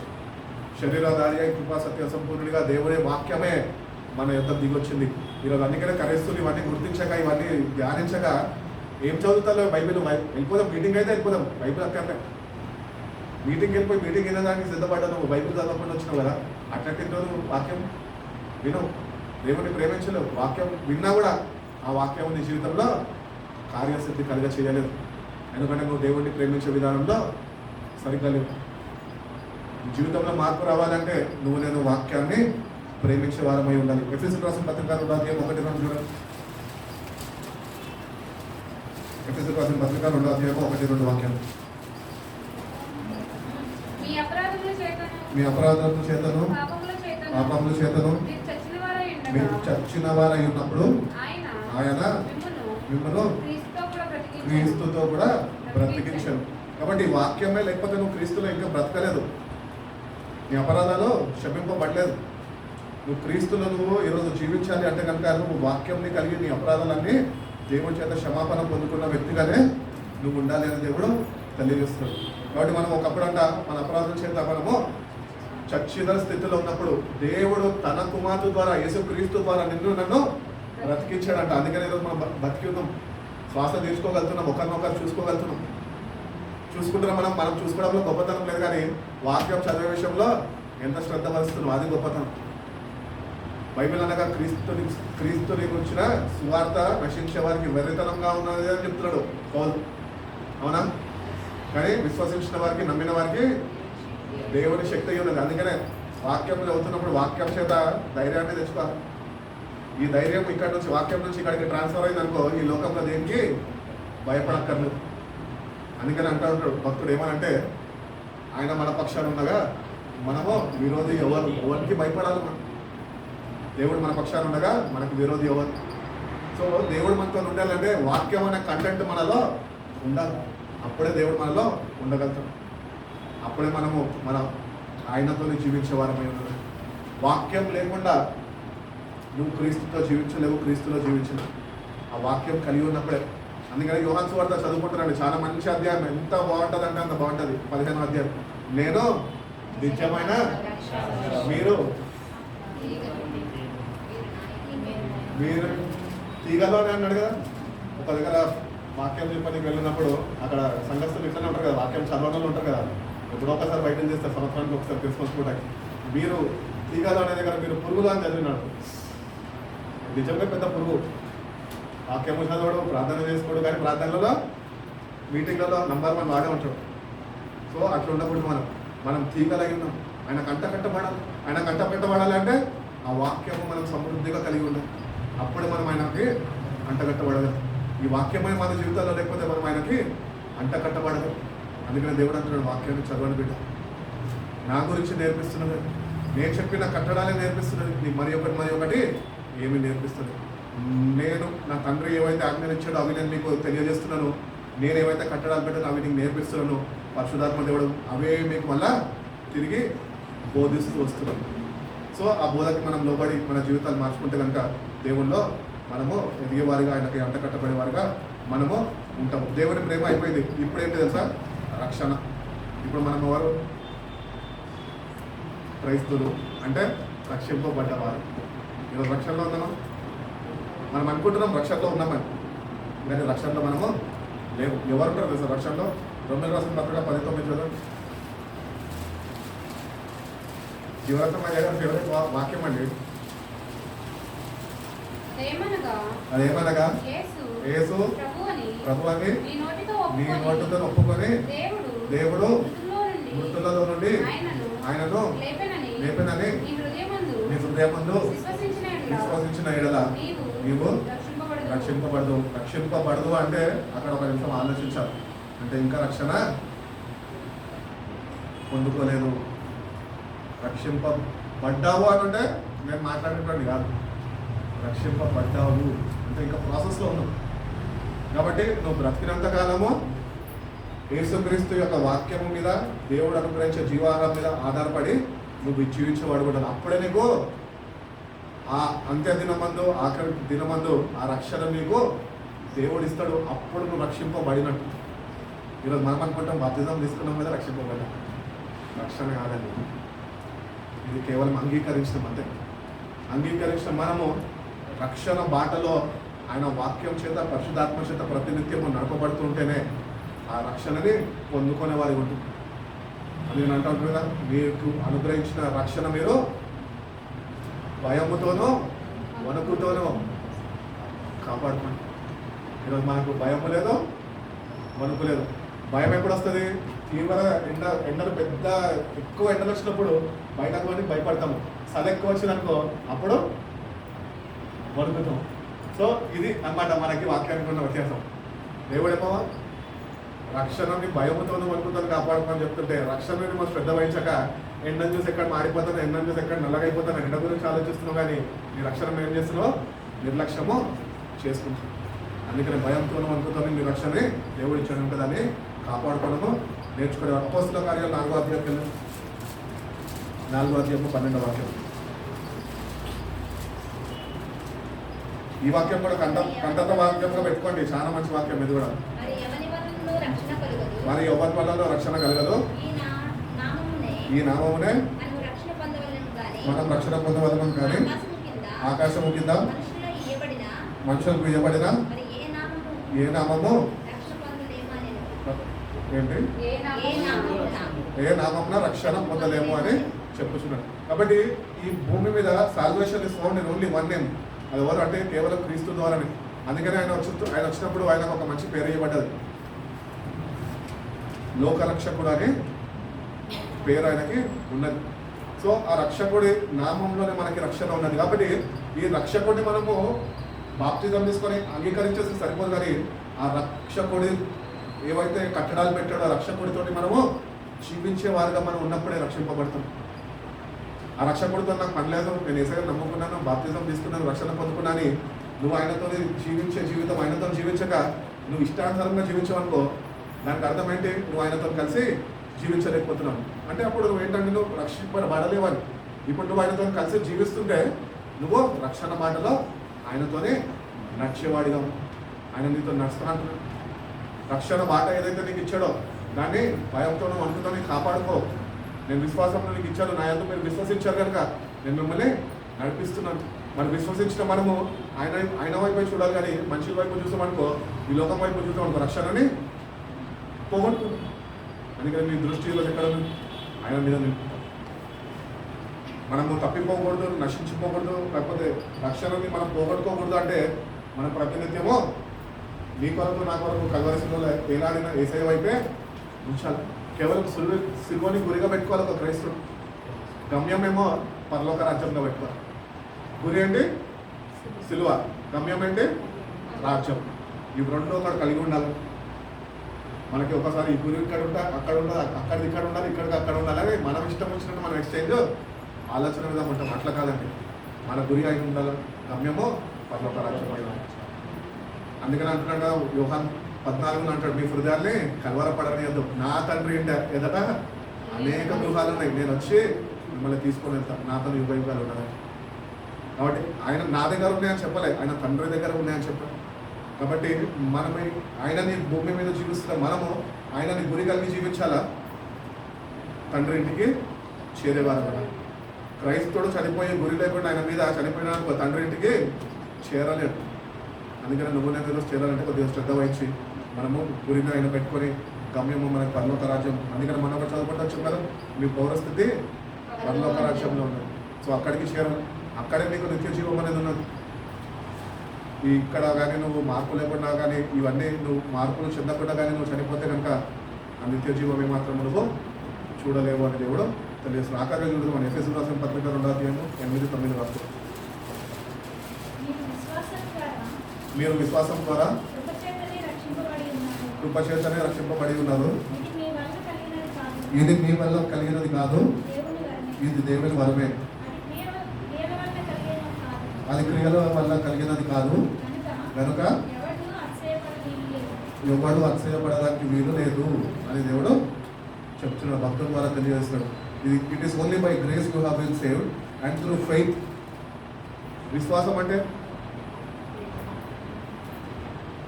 అంటే చెప్పండి. ఎప్పుడు రాసిన పత్రికకి వెళ్ళదు, అలా ఇప్పుడు తినేస్తే టైం ఎక్కువ అవుతుంది.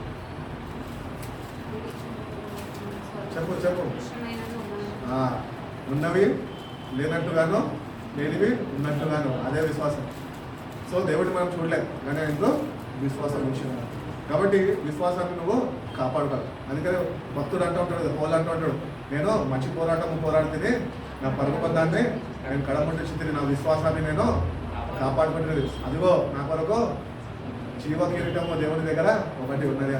సో ఈ పోరాటంలో, ఈ ఆత్మీయ పోరాటంలో మనం పోరాడుతున్నప్పుడు మనము ఇవన్నీ శ్రద్ధ వహించి కాపాడుకుంటేనే రక్షణ అనేది మనము పొందుకునేవారు. ఈరోజు రక్షణ మనము తీసుకున్నాము కానీ ఇంకా అది మనము పొందుకోలేదు.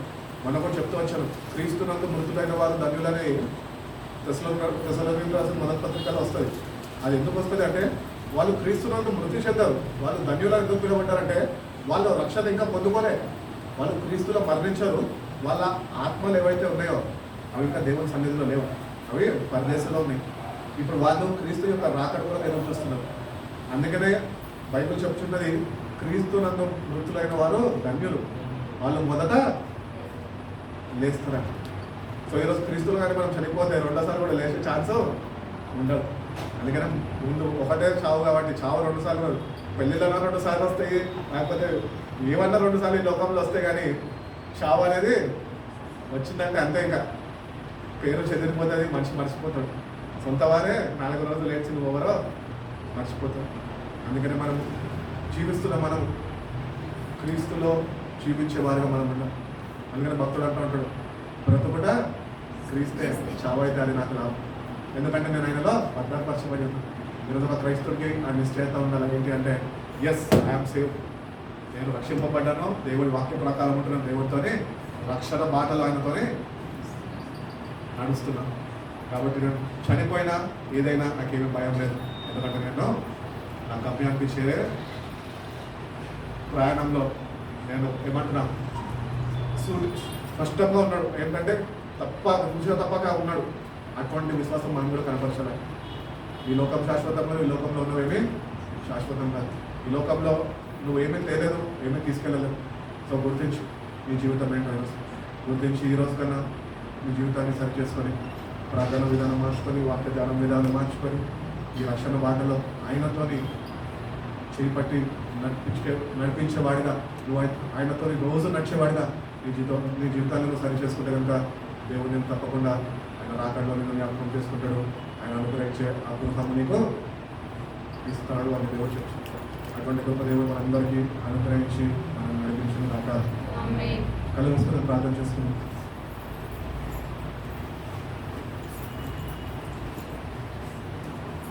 ఈరోజు మాట్లాడుకున్న అంశాలు 4 అంశాలు. ఒకటి పాపపు ఒప్పుదల, రెండోది క్షమాపణ, మూడోది దేవుని యొక్క ప్రేమ, 4వది రక్షణ. సో ప్రభా, ఈ మూడింట్లోనైనా మేము శ్రద్ధ వహించి జాగ్రత్త కలిగి ప్రభా మేము జీవించేవారుగా, ప్రతినిత్యమునైనా నీ ప్రేమలో మార్పు లేదు అని మేము గుర్తించేవారుగా ప్రభా, ఆ ప్రేమను బట్టినైనా మేము బలం పొందుకునే వారిగానైనా మేము మాకు సహాయం చేయండి. విన్న వాక్యాన్నినైనా మా హృదయంలో భద్రపరిచింది ప్రభా. దాని ప్రకారము మేము జీవించాలి ప్రభా. అటువంటి ఆలోచన, అటువంటి మనసు మాకు దయచేయమని ఈ వాక్యానికి లోబడి ప్రతినిత్యమునైనా ఈ వాక్యానికి ఇవ్వాల్సిన ప్రాధాన్యతనైనా మేము ఇచ్చి ప్రభా. ప్రతిదినమునైనా మీ స్వరం వినైనా దాని ప్రకారం మా జీవితాన్ని లోపరుచుకొని జీవించే కృపను ప్రతి ఒక్కరికి వచ్చిన ప్రతి ఒక్క బిడ్డ బట్టి మీకు వందనాలు చేస్తాం. నూతన కార్యాలు జరిగించండి. వాళ్ళ ఆత్మీయ జీవితంలోనైనా మీరేనైనా వాళ్ళని బలపరచండి. మీ వాక్యం చేతనైనా వాళ్ళ జీవితాన్ని కట్టండి. మీ పరిశుధాత్మ చేత ఈ వాక్యంలో బిడ్డలు వర్తించే కృపను బిడ్డలకు దయచేయమని మీరేనైనా బిడ్డలు తోడుగా ఉండి నూతన కార్యాలు జరిగించి మీతో అంటకట్టుబడుతూ ప్రభా. మీరు అక్కడ వచ్చే పరివర్తన ప్రభా మీతోనే జీవించే భాగ్యం ప్రతి ఒక్కరికి దయచేస్తున్నాను. సమృద్ధి అయిన వాక్యము బిడ్డ జీవితంలోనైనా మీరే అనుగ్రహించమని ప్రతి ఒక్క బిడ్డ మీ చేతుల్లో పనిస్తూ మీ చేతులకు ప్రతి ఒక్క బిడ్డని ఆస్వాదించమని నన్ను వేసుక్రీస్తున్నాను. మేము ప్రార్థన అడిగి వెళ్ళిపోతున్నాను పరమ తండ్రి. ఇప్పుడు మన తండ్రి అయిన దేవుని ప్రేమ ప్రభు యేసుక్రీస్తు యొక్క పరిశుద్ధాత్మ దేవుని యొక్క నిత్య సహజం సదాకాలం తోడుగా ఉండి మనం బలపరిచి నడిపించుకున్నాను.